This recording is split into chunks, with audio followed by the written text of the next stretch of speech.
Go ahead. Okay, cool. So here's a thought that I have. Rolang is getting mature. We've got a handful of people who know how to run nodes. We've got our own community node running on robot.net. And we've got better resources coming together for people to learn Rolang. I think the dApp developers are going to be coming in soon, and some of them have already started to come in. So what they're going to want is to be able to write their backends in Rolang, which, like I just said, we're making lots of good progress on.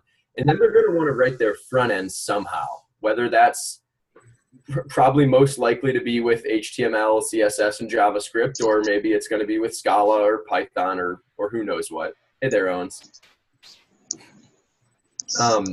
So what we really need is a nice way for user-facing front ends, like, for example, web apps, to interface and connect to blockchain-based Rolang smart contracts on the back end.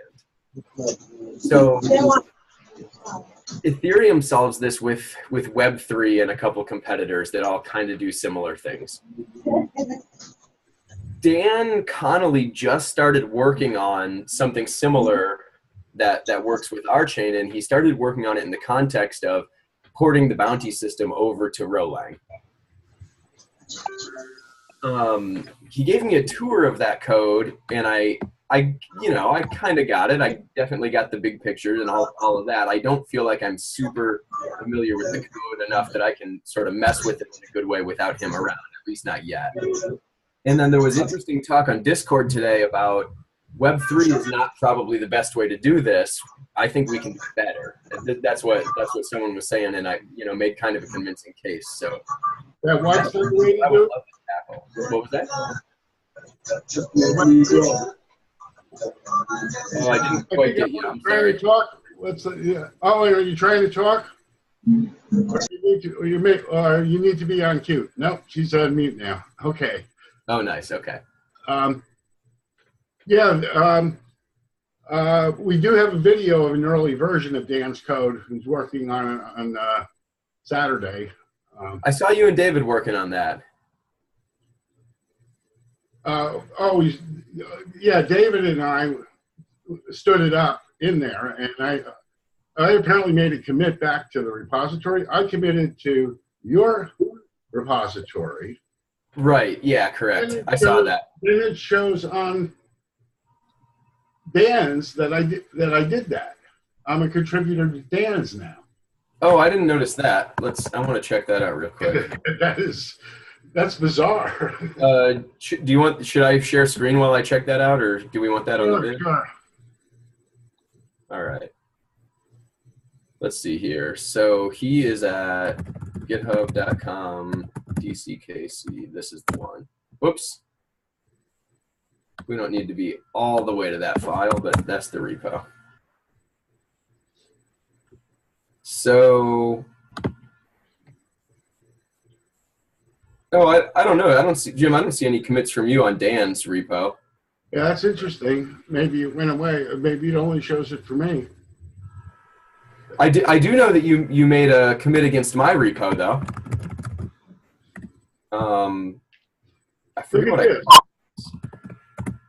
what I'm looking at I guess what I'm looking at here, and I was just learning GitHub, and that's I'm going to share my screen. Yeah, go for it. Oh wait, you're there.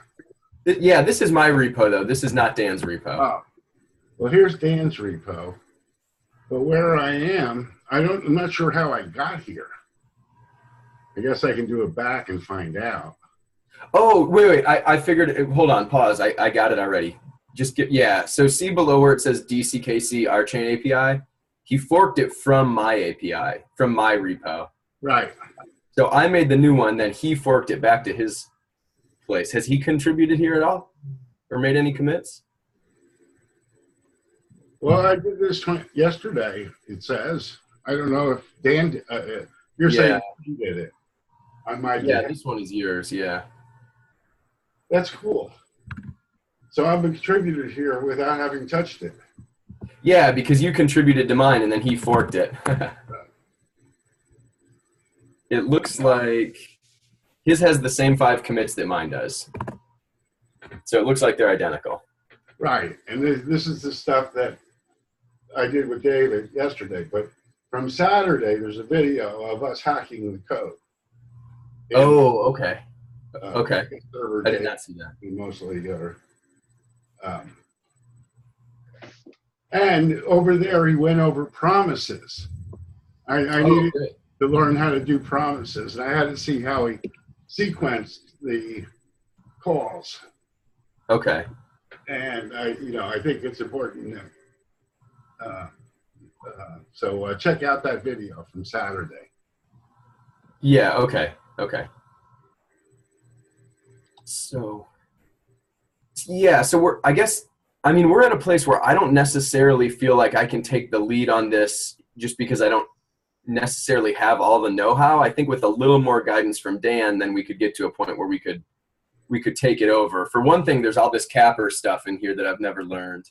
Yeah. Well, I think we have 3 leaders now. We have David, yourself, and me. Okay, cool. So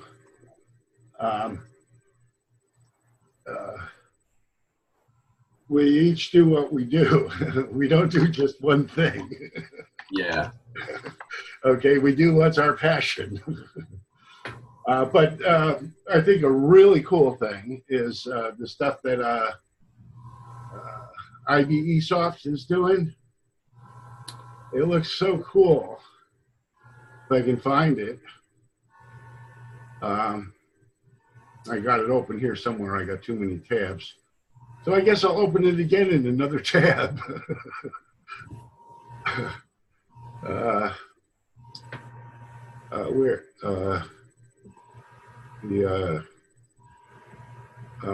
you read the self-sovereign tech document and commented on it? I'm not even sure what you're talking about. Okay. Well, he set this thing up to interface to the bounty system. Okay, so we can make GraphQL queries to GitHub, and what we want to do is make GraphQL calls to the bounty system because this translates directly to Rolang. It's only one step away. Okay, can you tell us a little bit more about that, just so we can all kind of wrap our heads around it? What part translates to Rolang and how? Well, each one of these, every node in GraphQL is a strongly typed node. Okay. So these are so these are name queries basically. You're getting a pay period, an issue number, a voter, and an amount within budget votes. Okay. Okay, now if I'm out here and I'm just starting the query, what he has so far is a number of the tables set up, authorities, budget votes, GitHub, users, database failed logons. Okay, and then the database is that framework that he uses, which we don't really need. I told him to just implement the views. Don't worry about the tables, because the views are what's used to access the data, I think. But I have to look at it. But we can look at the trust certifications. Okay, now if I look at the trust certifications, okay, I can look at, and I may have to put some specification on that. But if I do a shift space here, it should give me the, I can see who the vote, I can query the voter, and then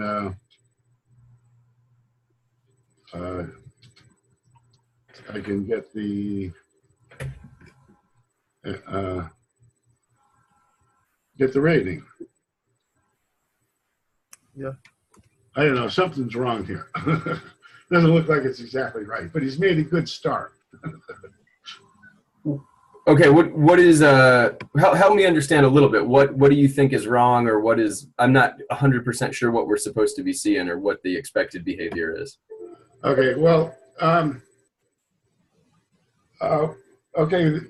we're building the front end to our chain. Okay, and we're using GraphQL API because it organizes, it lets us organize our data the way we want. Okay. As a strongly typed graph. Okay. And so the GraphQL queries to GitHub can be just reconfigured to go to our chain. Okay. Okay, and when we build our interfaces using GraphQL queries, mutations, and subscriptions, if I look at here, I could I don't know if it will show me now. I can make a query, mutation, or subscription, or fragment. I don't know what that is. But GraphQL is something we're learning. Mm-hmm. Yeah, right. Gotcha. Okay, these will run perfectly on our chain, just with a different configuration. So we can write applications now that will run on our chain. And this is the self-sovereign front end is a stack that the user runs himself. Okay, mostly runs in the browser. Okay, yeah, great. Okay, but we'll be running community nodes, GraphQL nodes, so that they can just from their browser make GraphQL calls, queries to all their information across all their data sources. GitHub, the bounty system, our chain, HoloChain, okay? And they can combine them into nodes, strongly typed nodes that they can be pushed to our chain. Yeah, this is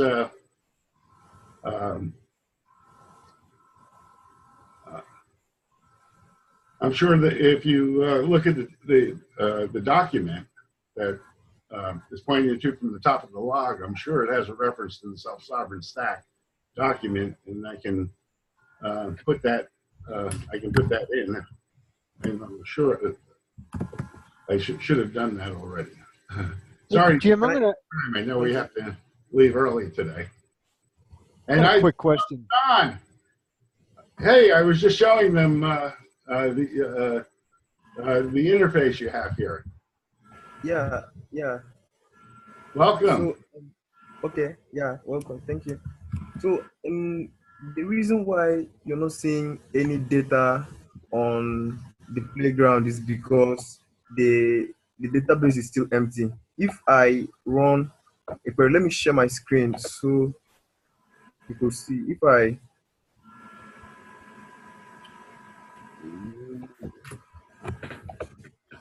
so this is my screen. If I run this query, this is what you'll see because I already added this set of data via the mutation. So Jimmy could not show anything on that playground because he did not add any data.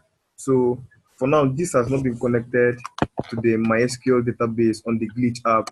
I will still do that with time. So this is just like a demo environment with dummy data. Where does that data live? Yeah, it lives in Prisma's cloud storage. It lives online on the Prisma server. I added it myself. Which server? I'm sorry, I misunderstood. Which server? Or... On Prisma cloud storage. Oh, I see. Okay. Whatever you typed up at the top there, right? That's what you're querying? Yeah. Okay. Yeah. Understood. So I can do a mutation and... Okay, so this doesn't yet connect to the MySQL database, right? Yeah, it doesn't yet connect to the MySQL database on the Glitch app. I'm still about to do that. Right. That's and we're not on Glitch. I mean, yeah, you can use Glitch, but Yeah. we're on. We're going to be running this server, on the robot.net machine on the cloud. Okay. And we're running our apps on that same machine. We're using Glitch for playing, doing development together. But we're writing GitHub. So this all needs to go in your GitHub repository. Okay, so I actually need access to the Glitch server so that I can be a collaborator. Right. And you know the password we share? For the Glitch, no. I'll send you the password. Right now, we have an rchain account just about everywhere. I mean, we'll set you up a user account in the rchain group. Okay. But you can use, we found some problems if you don't use the rchain account, which we have to make sure we polished up before we, rchain account will have no login once we get settled on the machine. But you'll be able to set user to rchain. Okay.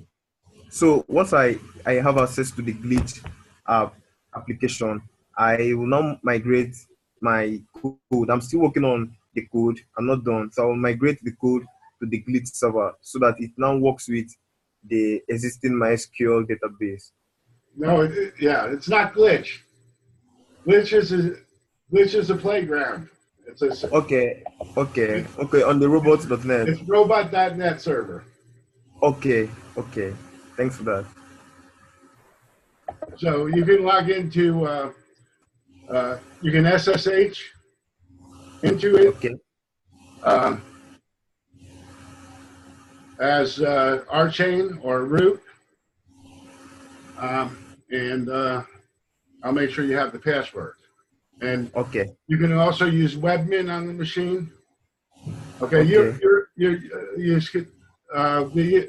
Everything is in the sysadmin channel on Colab. Okay.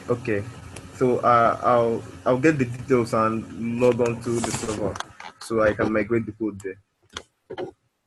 Right, but you also need to get it into a GitHub repository.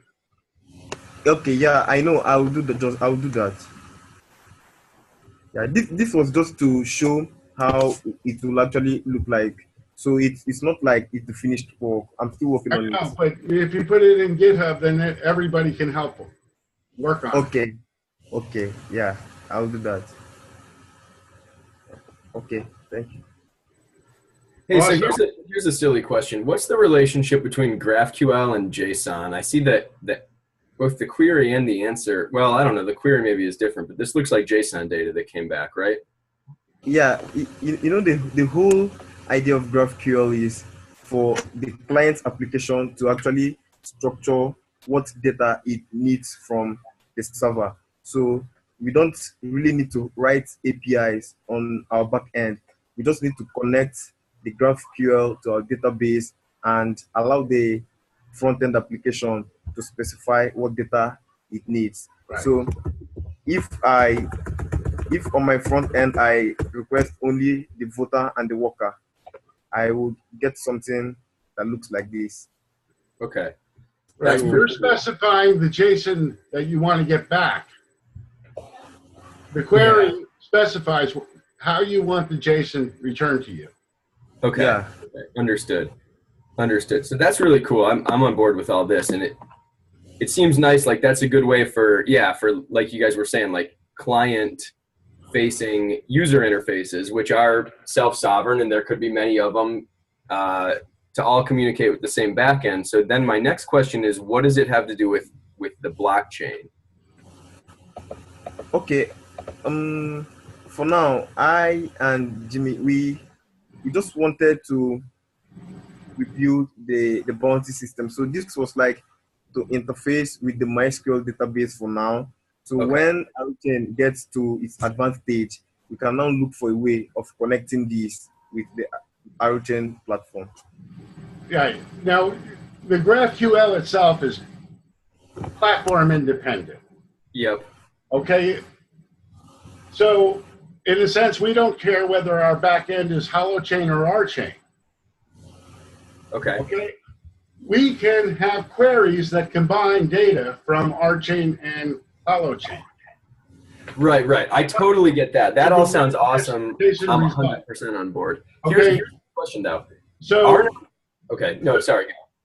The way to look at it in terms of rchain for our first steps here is that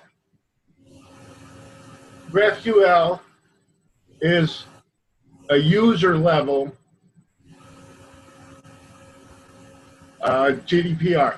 gRPC, whatever it is.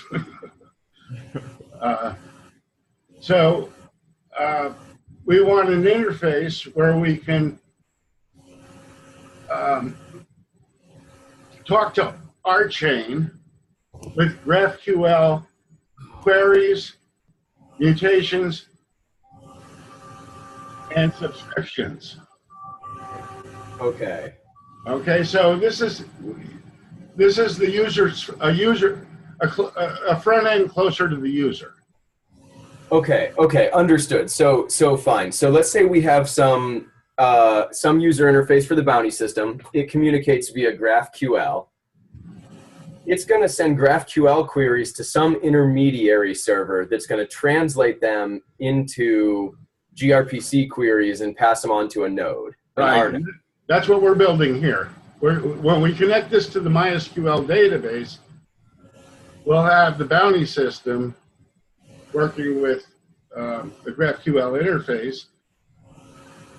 Now I forgot the question. I was asking about like when I submit my, I'm talking not like right this second, nothing about MySQL. I'm talking like the final vision.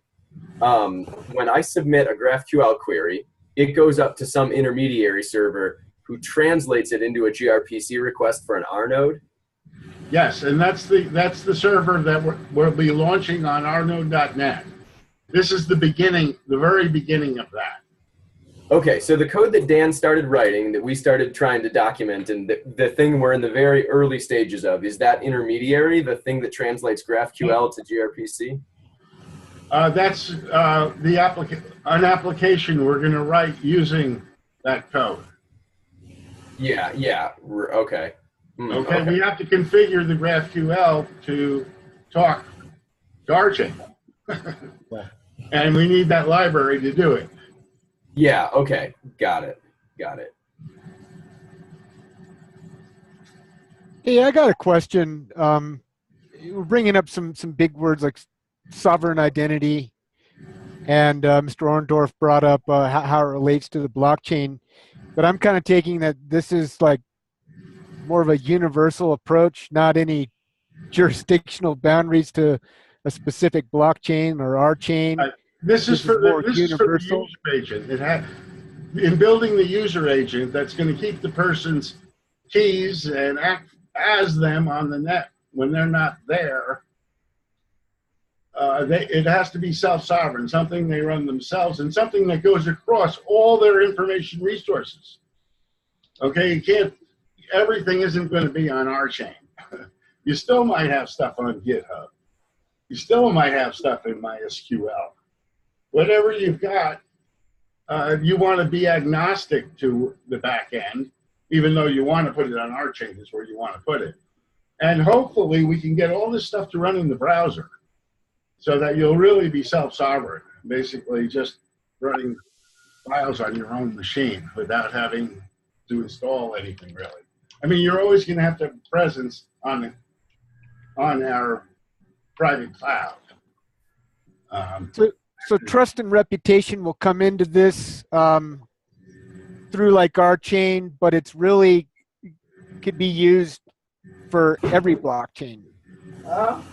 Is that too much to say, or not even true, or?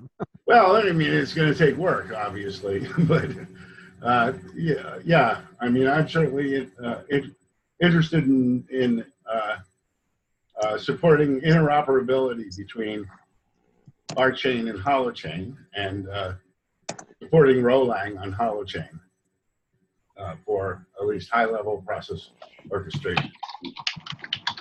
I just joined the co-op, so that's kind of I wanted to get a quick overview of that. Okay.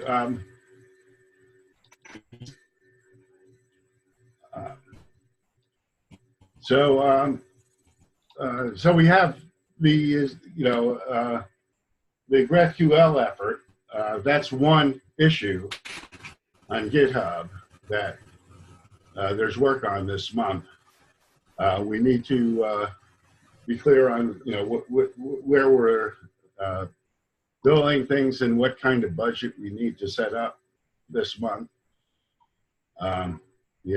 This is our last meeting this month, really, because I'm away Monday and Tuesday, or tomorrow, through I come back Wednesday, and I don't know about how much access I'm going to have before there.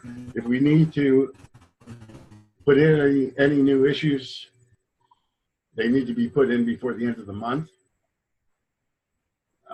They need to be created before the end of the month, and then the 1st through the 9th will be, we can complete budgeting and rewarding. But we do have to think about,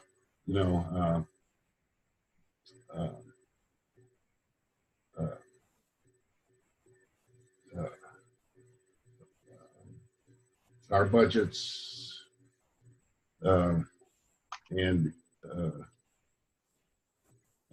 any issues we may need to, any work that may not be covered under existing issues.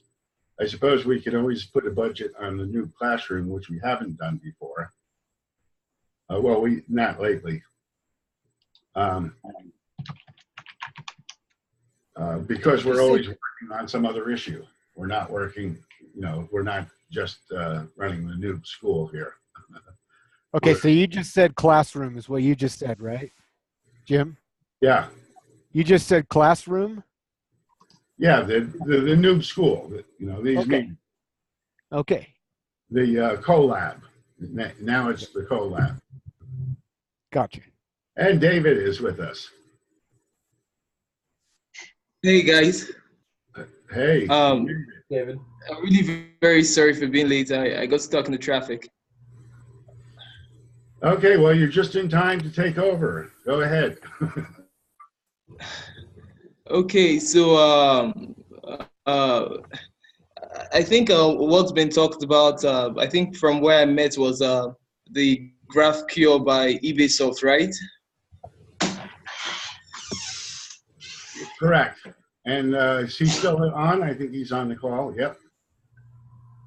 Yeah, so he told me about it earlier in the day, and so we're working on how we could combine it with React to produce a better bounty dashboard.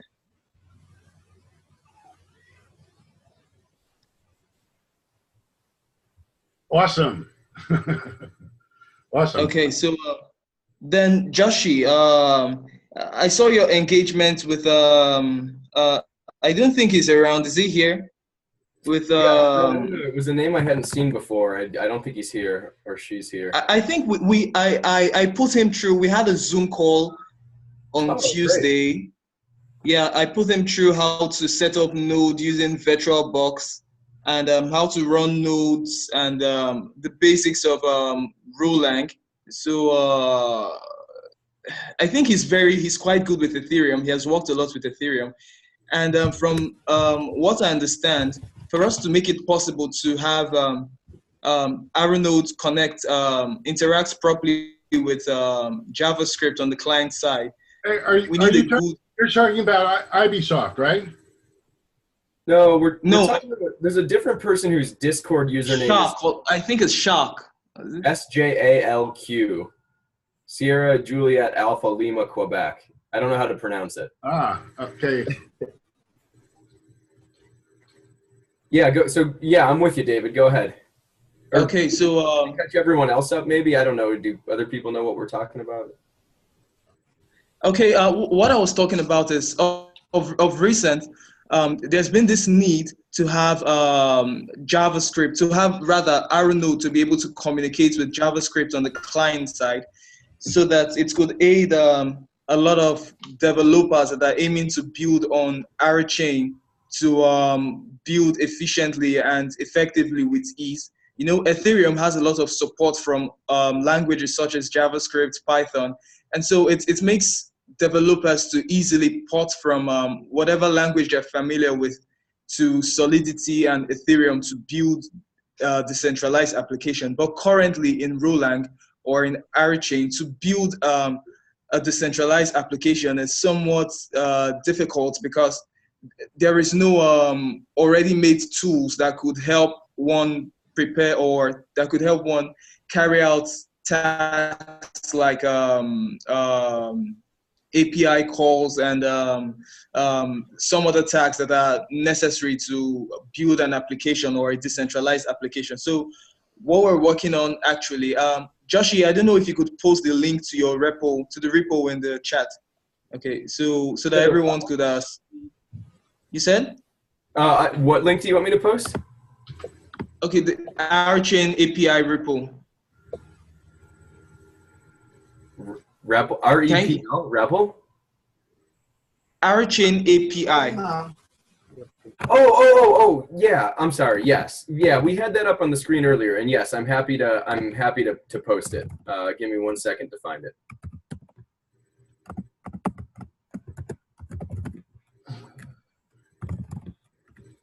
So SJ Alk, whatever it is, just joined the collab this afternoon, a little while ago. Yeah, we sent that person the link. Okay, there's the repo, David. It's in the chat. Okay, so for those of us that are not yet very familiar with the project, we could go through the GitHub repository and go through the README. I think it would give us like an insight or an idea into what we're talking about here. Sure. So let me give people some context here. I wrote this document, this README that we're looking at, basically by myself at Dan's request, and it's basically what it is. It's my attempt at understanding what we're trying to do here. So my hope was that either I would be right on and then we'd just write the code, or I would miss something and then people would be like, well, here's where I think your vision is not quite right, and then we could you know, refactor it. So I think right now this is at a stage where it's open for all of your input, and then we'll see, like, is this really how we want to do it? You know, today that person on Discord was making some good points about we don't necessarily want to do this the same way Ethereum did because their way is kind of cumbersome, and so this might be an opportunity for us to improve on what they've done. So where is this discussion going on? So some of it, most of it was in Pound development. Okay. Okay, Joshi, I wanted to quickly add something. Sure. To edit the README or the files, do we have to? Can I do that directly, or I'll have to send the request first? Well, what was the question? I said to edit the README or the to edit the repo. Do I have to? Can I do that directly? I'm sorry, David. I don't quite understand the question. You're saying you want to edit the README? Yes. Yeah, I sent. I would like to add a few stuff to it. To be a collaborator. I don't know if you got that. Let's see. Yes, I accepted that. I accepted it. Oh, great. Yeah, then you can push changes up to that repo. I accepted. Okay. Yeah, you can just hit the edit button and edit it. Oh, that's okay. Yeah, that's true. You can edit it right through the browser. That's true. And then you can either commit the changes or make a pull request. Well, it just says commit here.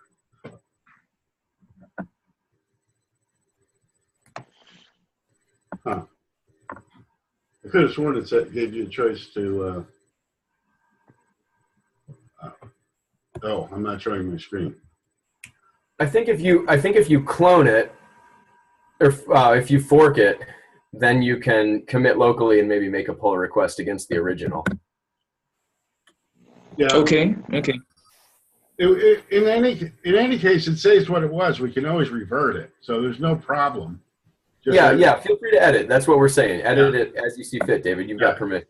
Here's the pencil up here. You just hit the pencil, and you get the markdown, and then you can make changes. You can make comments, and then you can make the changes. Okay. Okay.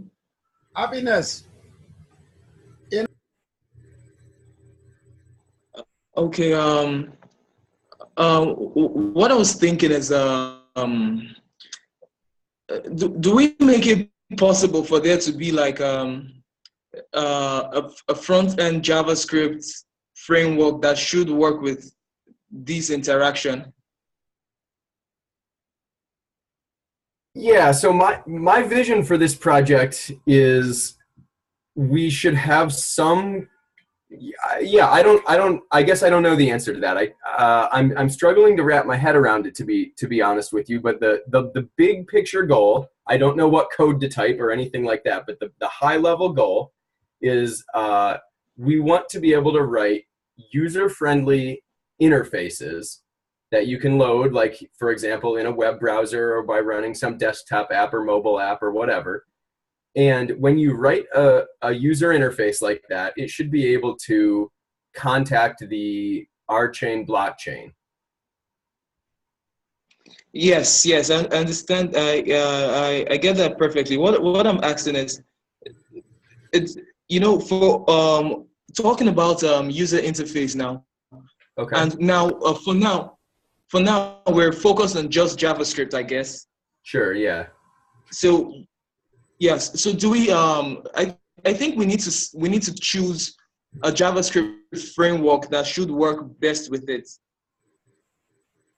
rather than vanilla JavaScript. I think we need some kind of templating tool. Maybe not. The basic, I think there's a basic requirement to just expose the raw capabilities in the JavaScript libraries. These are yes, that's what I want to do. I'm not interested in writing a specific user interface for a specific dApp. Right. I want to write that glue module so that anyone who writes a dApp can also write a user interface for it. Right. So I think like using frameworks and stuff, that's good when you're trying to actually write a user interface. Right. That's at the level where we make the GraphQL, where we interface in GraphQL. Okay. It's easy for the developer, the user to write applications against our chain. Okay. Okay. My reason for asking that question is that I'm more familiar with. Is anyone familiar with Truffle.js? With Truffle? Yeah, I know Truffle. I'm exposed. Okay, so the way Truffle works is, it's once you install Truffle it installs. I think it works with the React JavaScript framework and installs the kind of the dependencies you would want to work with. So that was where I got the idea from. That was why I was asking that question. Okay. I think Truffle is a good possibility. It's not the basic access library. Okay, we don't want to force people to use Truffle. Okay.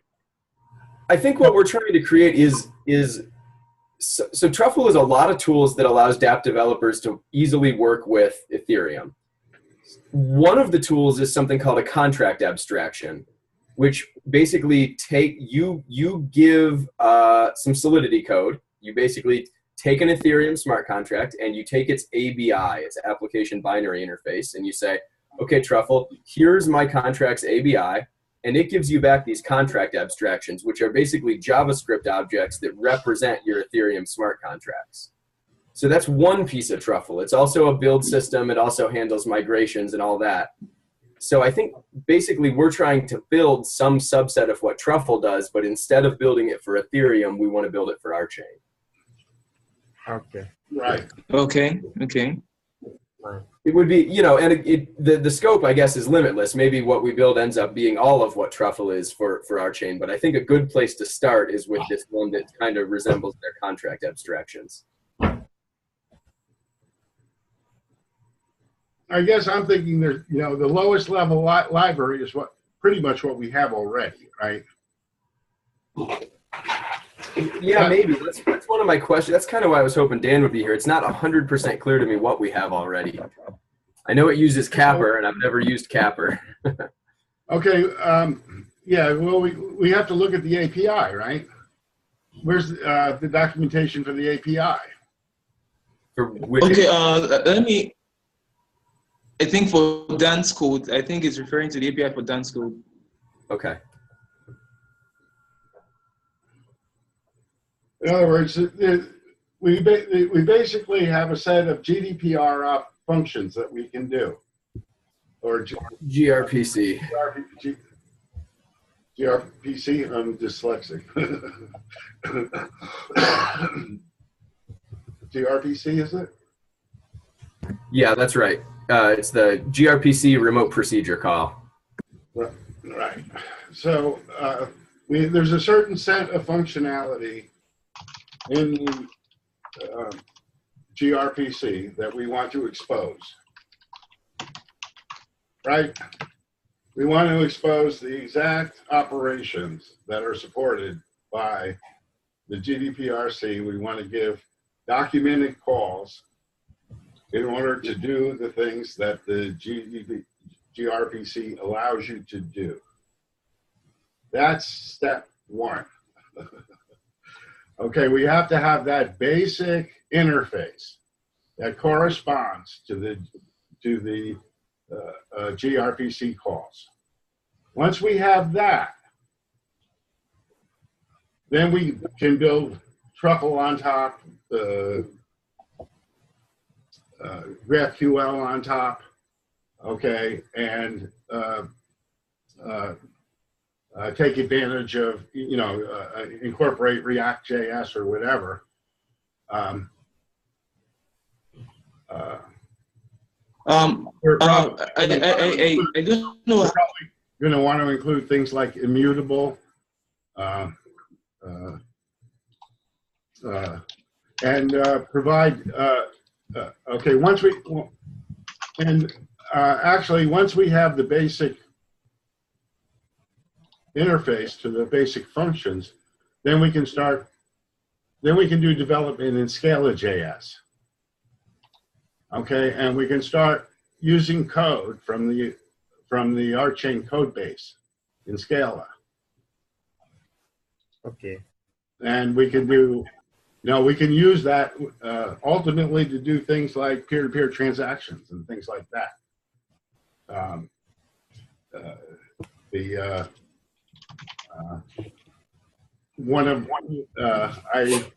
believe that we will be able to run Rolang in the browser.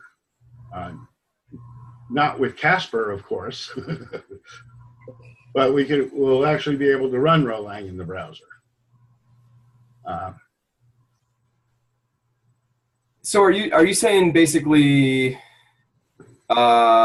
you want to have like an interface to the node that just runs in a browser? Ultimately, initially, we don't care if it's running on our community node. We can trust what we run on our community node. Well, I guess. But most everything, including the GraphQL, all will run in the browser or native.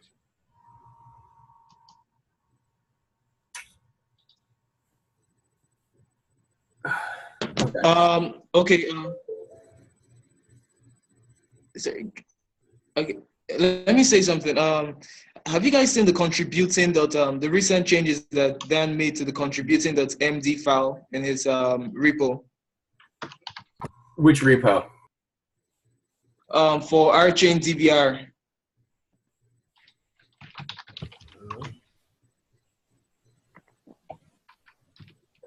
I think that file it gives like a hint into understanding how he's porting the tools he's using to port to Roland.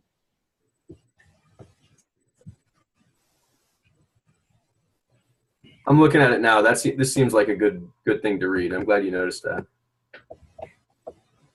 Yeah. Then I don't know, Jim. I think the guides meeting TAC, the guides and TAC meeting starts in 7 minutes. Yeah.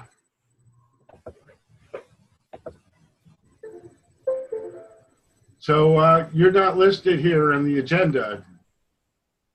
Are you ready to? You know, I put the peer learning stuff in there. I don't know if there's any other activities you want to talk about. Okay. Basically, I was hoping Dan would be here. I wanted him to. Joshi,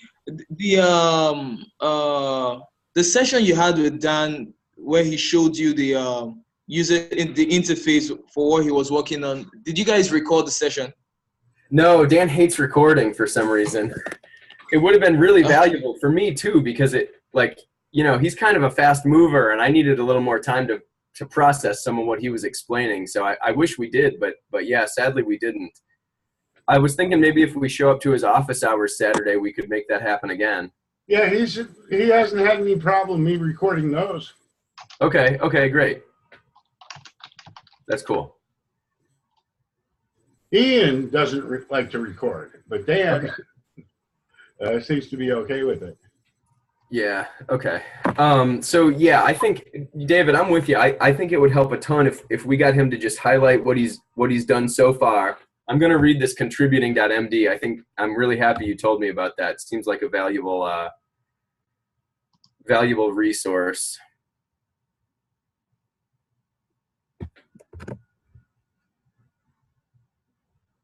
Okay, all right. I'm on mute. What document are you talking about? I'll paste it in the chat. There you go. Okay. CRUD. Yep.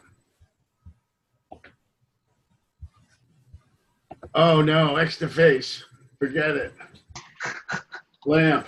Forget it. That's horrible. Why is it so bad? I remember you complained about Zataface before, but Lamp. I can't believe he's choosing Lamp. He hates PHP. Yeah, I think the whole idea is that he's explaining to us how he's migrating from that over to Rolang. Oh, I'm sorry. I thought this was the Rolang interface. I didn't see where I went here. Never mind. Okay, cool. Okay, yeah, this is something we need to understand a little bit to, if we're going to make any modifications to the bounty system, because this is good, and the object capability discipline is something everybody should know and do.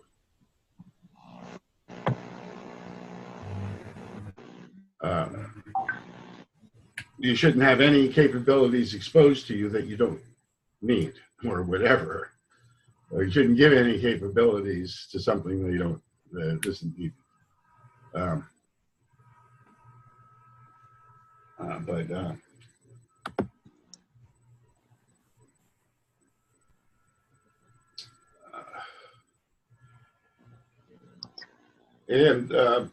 It's important for us to understand that. I mean, we're going to be accessing the bounty system on behalf of the user, and the user should only be able to do,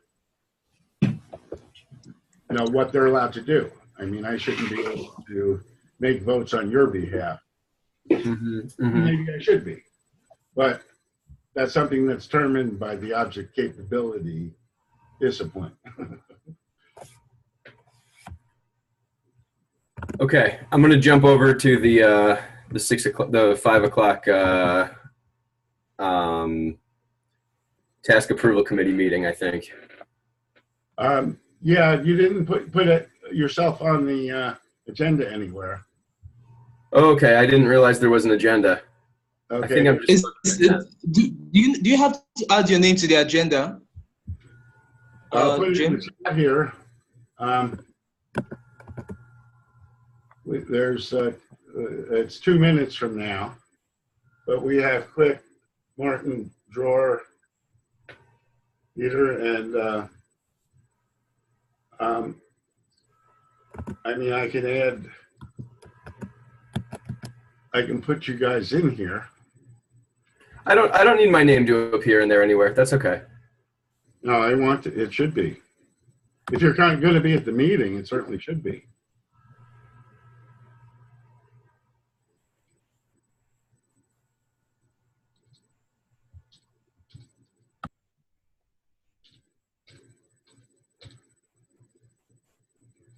Any, you two guys are going to be there, I guess. And I guess I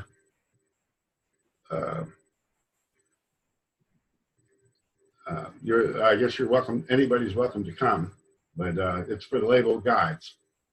I don't think we have any other label guides here. See you guys. Sweet. See you. Nice meeting you, gentlemen. Nice meeting you.